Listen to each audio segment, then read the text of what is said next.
How to save file in Photopea. Hi guys, welcome to today's tutorial. In this tutorial I'll be teaching you how you can um save file in Photopea. To save your files in Photopea is not difficult, just follow through as I show you how to do so in this tutorial. The first thing to do is to log in into your Photopea account, just like I have done here, and then once you're logged in, it will be brought to the Photopea. You can decide to continue from your saved projects already, or you can decide to create a new project.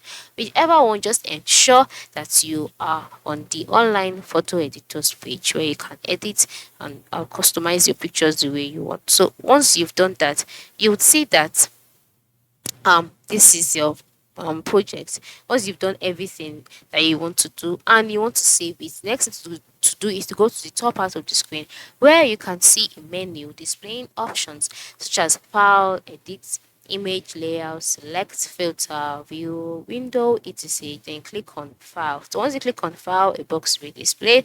In the box displayed, you can see the option new, open in place, open more, share, then save as PSD, and then save. All right, now the save option here is not active or is not available for me because I have not done anything tangible on this project.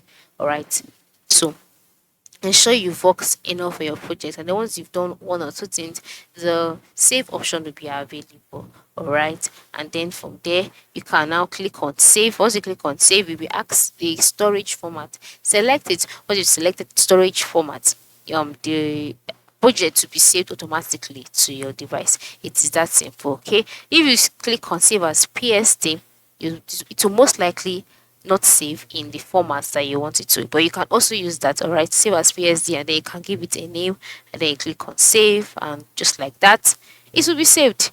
Very simple. So go ahead and try it out now. Thanks for watching.